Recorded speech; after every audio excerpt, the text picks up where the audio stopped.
This is the 2025 Honda CB1000 Hornet SP. And it is the best motorcycle under $11,000, hands down. Everything is more expensive now. So finding a bike under $11,000 with this level of spec and this beautiful engine is hard to do. Honda absolutely crushed it on this bike. First up, you've got the engine, a beautiful inline 4-cylinder derived from the 2017 Fireblade. This bike is detuned for 86 octane gas, even a step below regular gas. So the only trim level in the US is the SP, and that comes with the up-spec'd suspension. So it has a Öhlins TTX shock in the rear, and it has a Showa suspension up front. It does have the Brembo Stylemma brakes up front, which are great. Quick shifter up down. You can tell they cheaped out on a few things. Doesn't have things like cruise control. It does not have an IMU, so it does not have cornering ABS or cornering traction control. I would have loved to see that, but I think to build it to the price point they wanted to build it at, they had to make some cuts. For most road-going riders, I don't think it's going to be a huge miss. Although you never know you're going to need an IMU until you need it, right? If you wreck out on the street and an IMU would have saved your ass, probably would have been worthwhile. So what do I love about this bike? I had a 2021 CBR 1000RR and I miss it all the time. So this engine, even though it doesn't rev out as far, I think the red line is 11,500. Even though it doesn't rev out that far, you can still hear the sound even through the budget exhaust. Feel the power come on. Even though it's limited in America to about 130 horsepower, it's still just a pleasure to ride. Most modern bikes have a slew of electronics, especially if they're a throttle by wire system rather than cable actuated.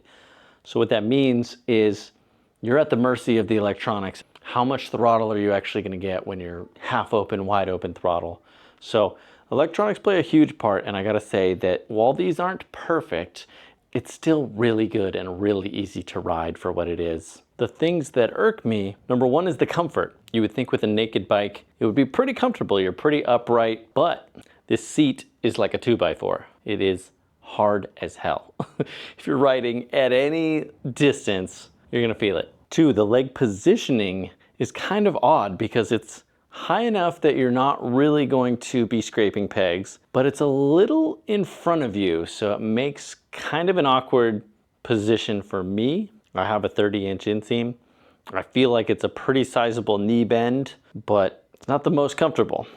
The electronics, so we mentioned that it does not have an IMU, but it does everything else pretty well. The ABS isn't too intervening. The traction control is pretty solid. So the app connectivity is pretty solid for the price, honestly.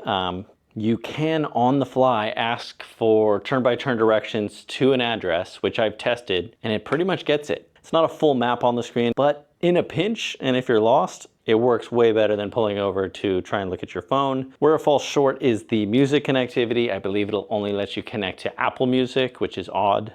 Weight. So as soon as I heard the weight was going to be about 465 fully fueled, I thought that's pretty heavy, especially when you compare it to the MT-09 and Triumph Speed Triple. I mean, those are all at least 30 pounds lighter. But when you're underway, you honestly don't feel it. I know people say that, like, oh, how could you not feel 30 pounds? But when you're underway, it feels very nimble, feels very flickable. It's not quite as fast twitchy as an MT-09. It feels more planted because of that. So slightly longer wheelbase, a little bit heavier. Now for tires, they did cheap out a little bit. They're the Dunlop Sport Max Road Sport 2s, but honestly, the tires are fine for what they are. Wind protection, it's a naked bike, so if you're going over 70 or 75 on the highway, you will have a sore neck within 20 minutes. I mean, there's not a lot you can do without being able to get into a fully tucked position and have full fairings. The plus side of that, it makes oil changes super easy. It makes securing a bike when you're transporting super easy. Pluses and minuses. The sweet spot for this bike is under 70 miles an hour, near your home, and hopefully you don't have to take a highway to get there. Everything on this bike just works well. Clutch engagement feels so buttery smooth. I think Honda hit a home run here. I mean, this is a solid 1000cc naked bike and way cheaper than if you're gonna go with an MT10 or something, direct competitor to the MT10. It's down a little bit on spec to competitors and slightly less premium, but honestly, it has everything you would need: the engine, the brakes, the suspension, decent electronics, super cheap price. What more could you want? We don't give enough credit to reliability because even if something is much better than this, who cares when you gotta take it into the shop for things like weeping gaskets and electronics that don't work very well? Honda has it dialed. I mean, you just have full faith that this is gonna go for 1,000,000 miles and not give you trouble. If you wanted to mod this, there is so many ways you can go. I mean, just look at this dyno from Two Wheel Dyno Works. There is a lot on the table that could be done here.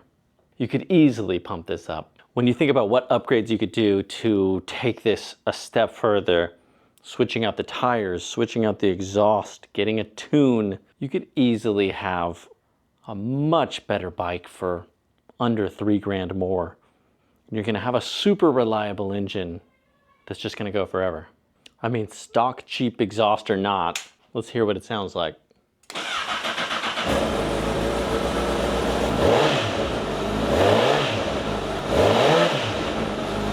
Honestly, it's a home run.